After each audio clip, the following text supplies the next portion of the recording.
Olá pessoal, tudo bem? Meu nome é Dimas Moura, eu sou fundador e criador do conteúdo do blog Mais 50.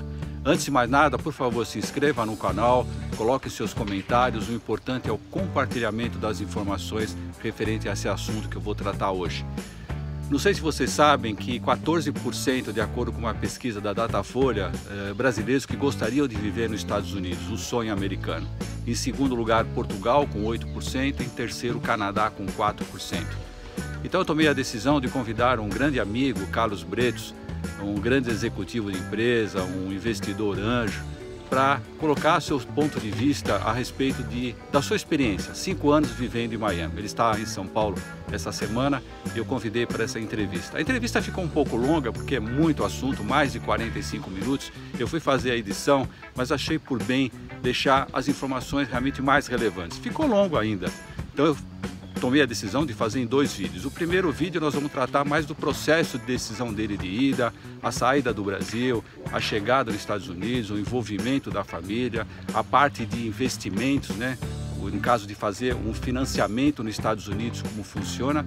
E a segunda parte, na próxima quarta-feira eu vou postar para vocês a segunda parte, eu vou tratar mais especificamente da parte de custo de vida, quanto é viver lá, como que funciona a parte de saúde e algumas dicas bastante interessantes que eles passam para os novos imigrantes. Eu espero que vocês gostem, então assistam aí a primeira parte do vídeo da entrevista com Carlos Bretos. Espero que vocês gostem. Olá pessoal, tudo bem? Meu nome é Dimas Moura, sou do blog Mais 50. Hoje eu estou aqui na casa de um grande amigo meu, Carlos Bretos. Primeiro eu queria agradecer, Bretos, a oportunidade de estar aqui na sua casa e conversar um pouco sobre viver no exterior, nos Estados Unidos, especificamente na região da Flórida.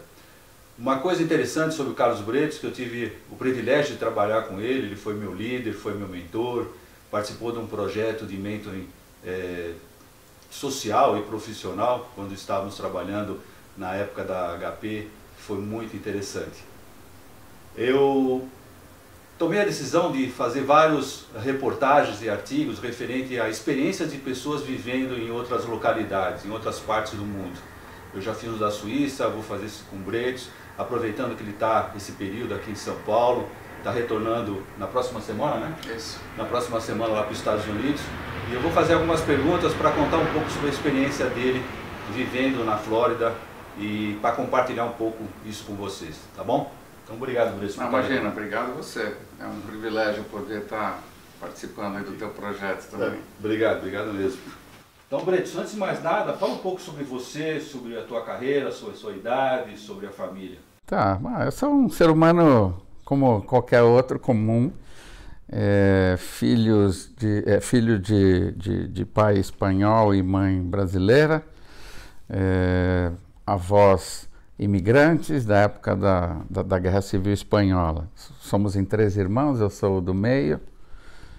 Minha filha costuma dizer, ela aprendeu na escola que o do meio é o filho bobinho, né, que ele não tem o privilégio de ser o primogênito, nem de ser o caçulinha, então ele tem que se articular, tem que ser bom articulado. Casado com a Nina, pais da Ana Luísa e da Helena. Eu tenho 54 anos, de casado já são 30 anos de casado.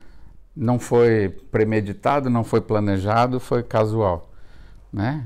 O que teoricamente provavelmente me daria a oportunidade em algum momento poder experimentar, viver nos Estados Unidos.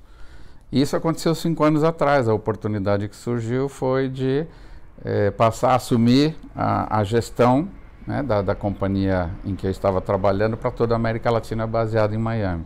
O que a gente fez foi, nesse primeiro ano, depois da gente conversar, obviamente uma conversa de 4 adultos, né? Diferente de quando as crianças são pequenas, você põe no avião e fala, vamos visitar o Mickey e depois a gente volta. Então, depois a gente ter boas conversas, a gente mais ou menos que definiu que a Helena iria conosco para pelo menos experimentar um ano. Ela também tinha uma visão, como muitos jovens têm, dos Estados Unidos como um país do capitalismo exacerbado e tudo mais.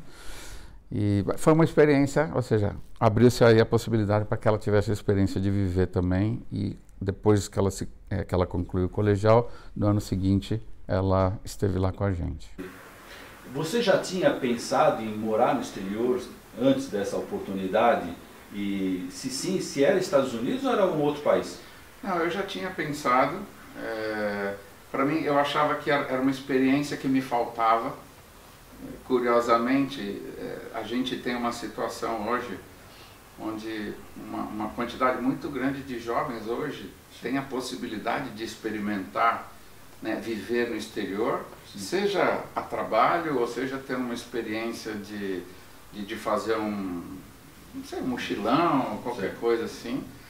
A gente não teve essa oportunidade, né? A nossa geração teve, pelo menos eu particularmente, não tive essa possibilidade, essa oportunidade de fazer. Eu achava que isso me faltava como experiência humana, mas também achava que era importante como experiência profissional. Pra falar a verdade, eu nunca gastei muito tempo sofrendo pelo futuro, né? Planejando onde eu quero estar daqui a 5 anos. Eu sei como eu quero estar, aonde é impossível prever, né? E acho que as escolhas que você faz no dia a dia tem que te levar para o estado de espírito que você quer estar.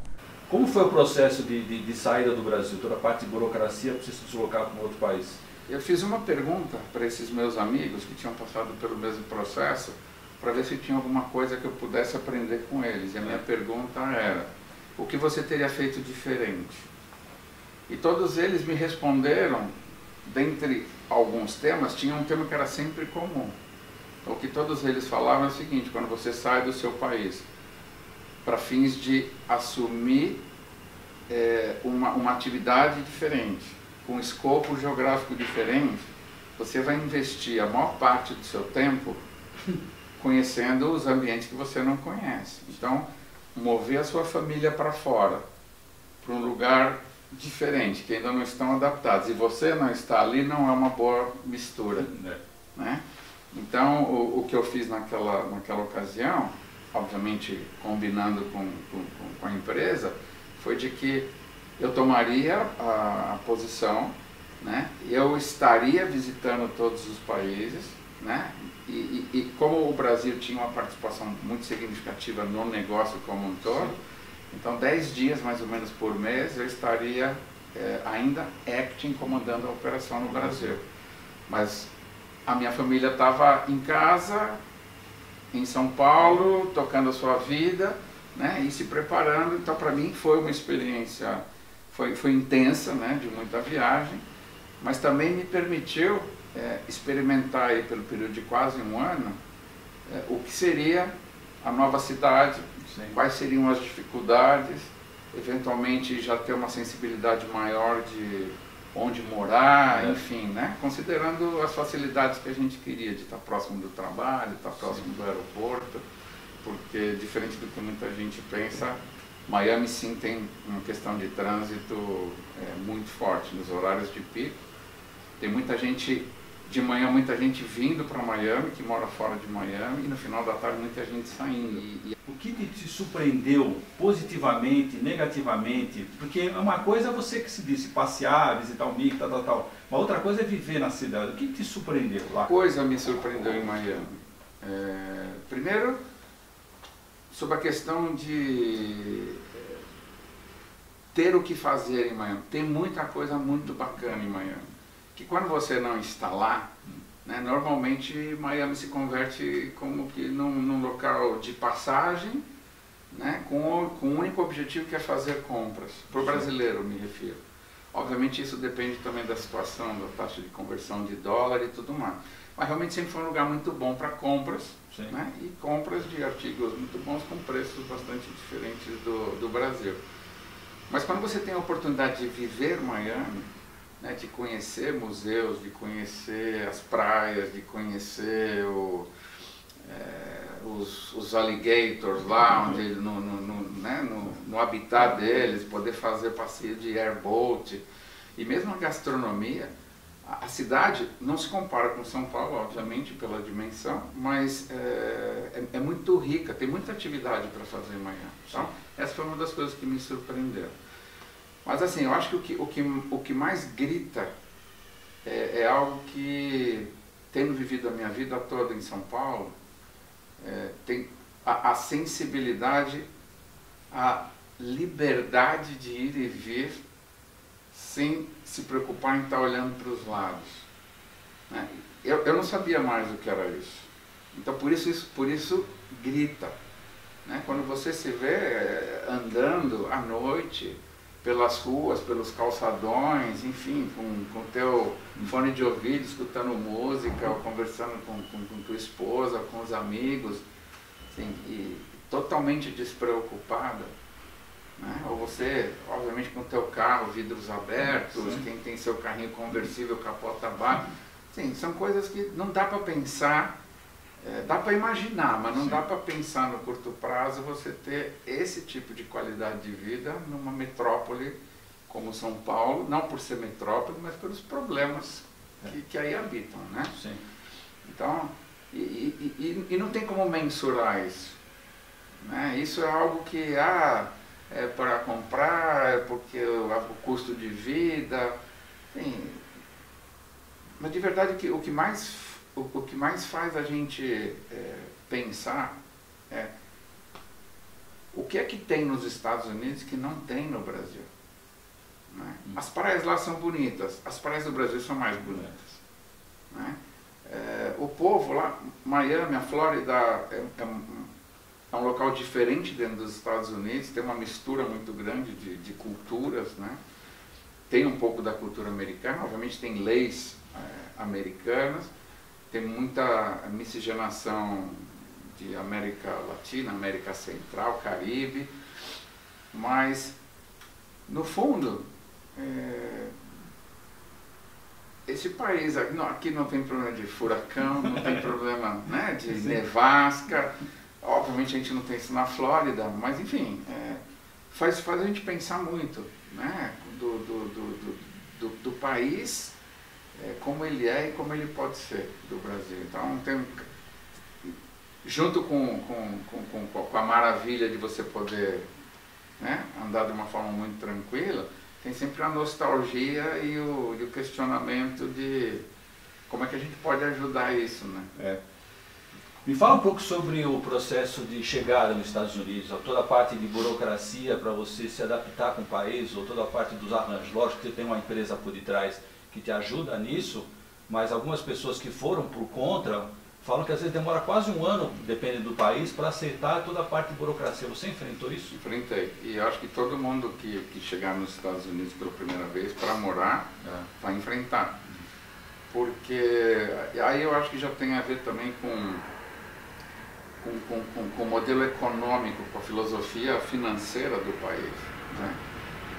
Onde uma pessoa pode ter o seu seguro social, que é como se fosse o nosso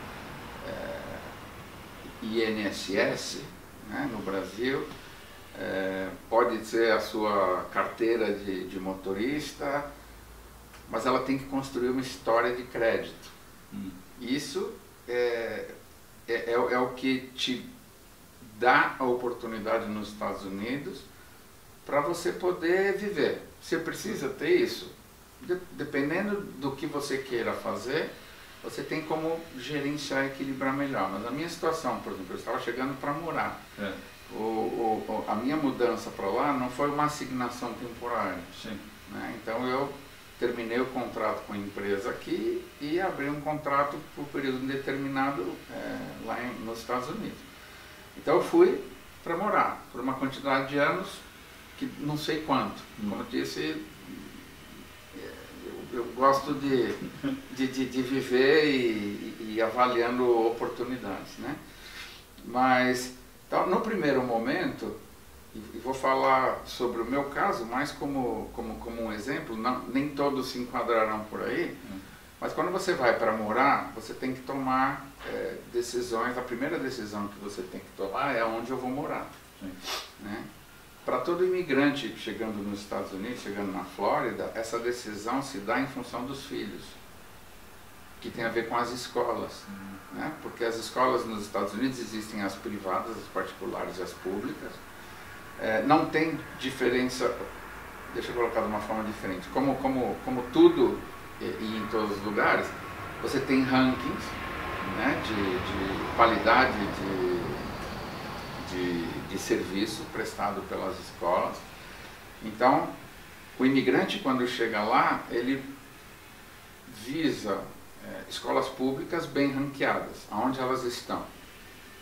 Estão em Weston, estão em Key Biscayne, enfim, faz um mapeamento e aí visita as escolas, e a partir do momento onde você mais ou menos define, né, as alternativas que você tem, que você quer colocar os seus filhos no ensino público americano, mas bem ranqueado, ou melhor ranqueado, aí você toma a decisão de onde você vai morar.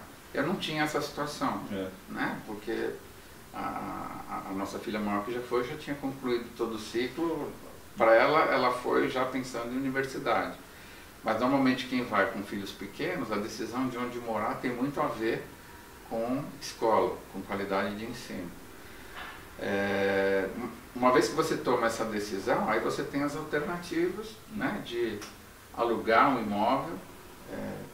Quem tiver dinheiro, muita gente se desfaz do imóvel no seu país de origem e vai para lá, o que eu costumo chamar de estratégia viking, né? Você põe fogo no barco aqui porque você tem que invadir o outro. Eu não fiz isso porque, como a primeira família ficou mais um ano aqui, como a filha mais velha na época ainda morava em São Paulo, ia morar aqui, eu falei, não faz sentido desmontar lá. Eu ia pagar em aluguel provavelmente mais caro do que eu pagava em condomínio, então decidi manter. Mas muita gente se desfaz e, tendo o dinheiro, eventualmente compra um imóvel lá. Mas tudo que você queira fazer, que esteja relacionado a financiar, ele tem a ver com a tua situação no país. Né? Então, se você está visitando o país como um turista e você tem lá 6 meses de permissão para estar lá, qualquer compra que você queira fazer financiada, ela está limitada à tua permanência de 6 meses. Né? No meu caso, eu fui com um visto de trabalho, que era um visto de trabalho que tinha duração de 3 anos. E o processo era, eu entraria com visto de trabalho e depois faria o processo do Green Card,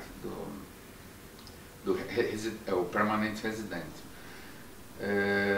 Então, qualquer coisa que eu quisesse fazer também, por exemplo, se eu quisesse fazer o que todo mundo faz, que é um leasing de automóvel, eu teria que fazer não um leasing, porque eu tinha, obviamente, depois de um ano morando lá, indo e vindo, quando a família chegou, eu só tinha mais 2 anos, né, de visto. Então, não existia leasing de 2 anos, só de 3, e aquilo me colocava um limite que eu teria que ou comprar um carro ou financiar um carro. Quando você tenta financiar um carro, você convive com a situação de que você não tem uma história de crédito no país. E não adianta trazer carta dos seus bancos, dos outros países, ainda que o teu banco seja um banco americano, porque a história você tem que construir lá no país. Então, uma situação que você quer comprar uma linha de telefone celular, você tem dificuldade para autorizar e para aprovar o seu crédito, porque não existe história. Né? Então você tem que buscar alternativas, você encontra alternativas que são sempre muito mais caras. Mas é o custo, é o preço que você paga para construir a sua história de crédito. Então quando a gente foi comprar o carro, a alternativa que tinha era pagar à vista, né? Ou comprar financiado em 2 anos. Mas aí, obviamente, você pagava o carro, pagava mais uma extensão de garantia do carro, mais um seguro, saía caro. E a instrução que eu recebi nesse momento lá foi exatamente essa. Eu falei, olha, minha recomendação, sim, é caro, né? Nós vamos fazer aqui um projeto de pagamento. Quando o senhor completar 12 meses de pagamento, o senhor procura o banco, acho que era o Chase que fazia o financiamento para aquela concessionária, liquida, obviamente eles não vão te cobrar os juros futuros, né? Então vão tirar, o senhor liquida e o senhor vai ter construído a sua história de 12 meses. Pague certo. E esse é o que define basicamente a tua qualidade de crédito, né? Você não importa se você tomar 100 ou 10, né? Mas é importante que você tenha consistência, que você pague rigorosamente em dia, enfim, isso você vai criando a sua história, isso vai tornando as coisas mais fáceis. Então, eu falei aqui de telefone celular, mas qualquer coisa que você pense na necessidade de comprar, você incorre nesse fato de você ser novo, né? Então, tem um tempo que você vai ter que se apresentar, você vai ter que construir a sua história, e uma vez construído, aí você já está na corrente sanguínea da cultura e das finanças. Então é isso, pessoal. Espero que tenham gostado dessa entrevista com Carlos Beto, dessa primeira parte. E não deixe de assistir a segunda parte, que eu vou postar na próxima quarta-feira. Informações mais específicas da parte de custo de vida, saúde e algumas dicas bastante interessantes para aqueles que desejam ir para os Estados Unidos, como legal ou como ilegal. Ok? Nos vemos no próximo vídeo. Um abraço a todos.